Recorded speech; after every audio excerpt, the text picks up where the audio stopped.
everybody? My name is Luke Marr. This is Hot Lamode. And so today on Hot Lamode, I think we should talk about the whole idea of resort collections.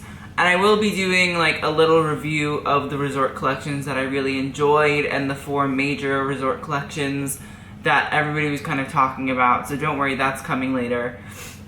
But I think it's interesting to actually just talk about the idea of resort in general and whether or not it is a viable source. And so I guess we should just start off just like, I think the first thing to talk about is resort kind of, to me it doesn't make sense. I don't really understand what the collections are for.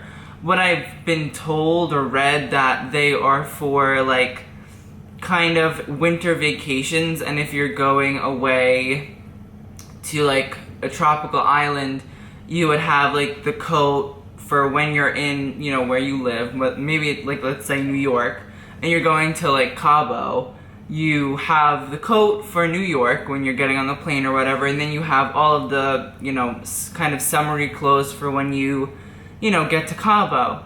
And I just find that to be a real stretch to me. I just don't find it to be an actual, it just doesn't seem like it has a, like it just seems like made up, kind of like, oh, well, we think people are gonna be doing that, so let's do this collection. I just find that to make, like, it just doesn't make sense to me. Like, it just seems like it's something really irrational that somebody thought up, and somebody that just thought, well, let's make more clothes because we get more publicity out of making more clothes.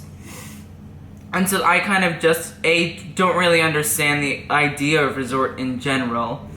B, I think now with like the kind of social media technology kind of taking over the fashion industry, I think resort has kind of now been even more so been like blown out of the water, because Dior had to go to London, Gucci had to go to London, Louis Vuitton had to go to Rio de Janeiro in Brazil, and who was the last one? Louis Vuitton, and Chanel had to go to Cuba.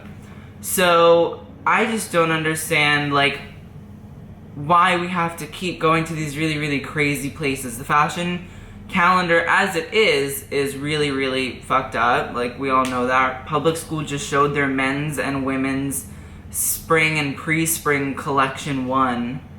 Like, okay, whatever.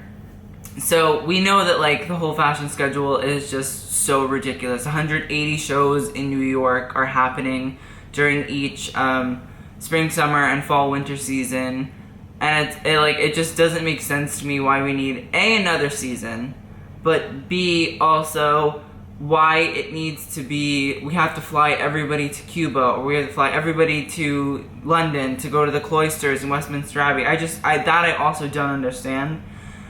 And I think, A, we're gonna have to keep upping each other. Like, Gucci's gonna have to, next time, have to be in Buckingham Palace. Or Dior's gonna have to be at, like, you know, in this, like, the solar system, and, like, have to be, like, have their show on a, like, space station.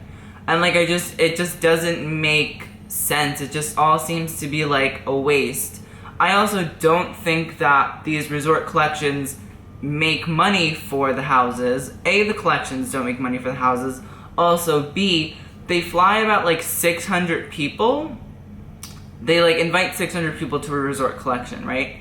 So you're flying, what I've read is that like a third of those people take their own private jets to go to the resort collections, because resort, when they have the resort collections, they invite very like dedicated customers.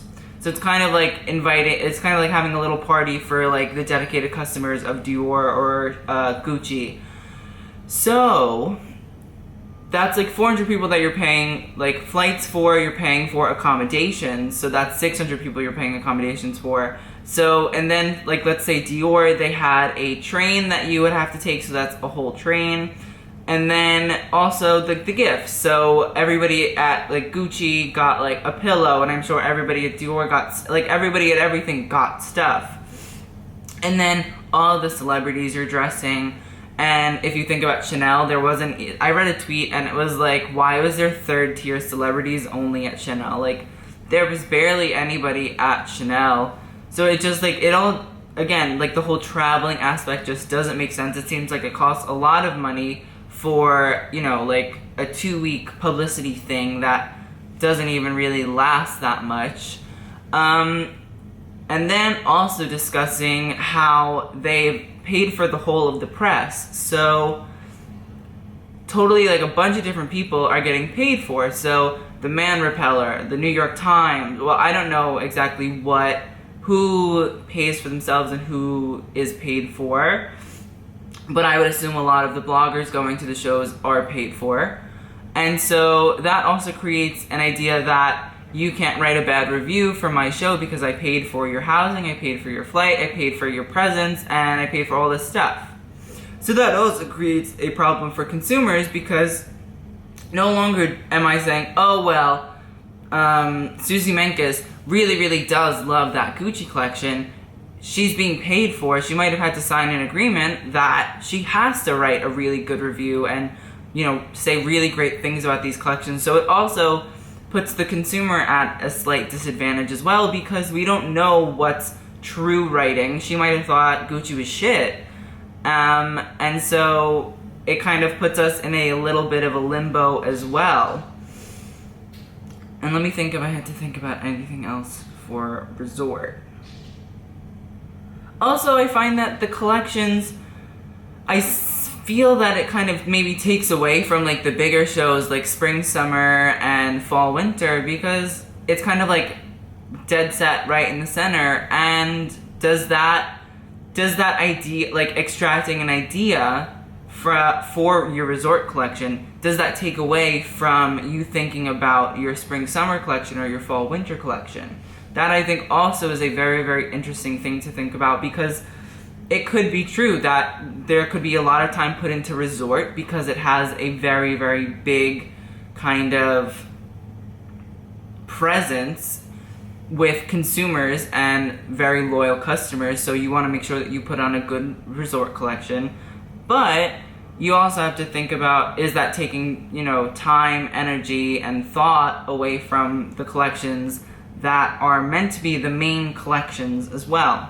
And so is that a problem, that we are kind of doing just too much and like trying to get all this publicity and it's really taking away from the clothes? And I think that's a very important thing.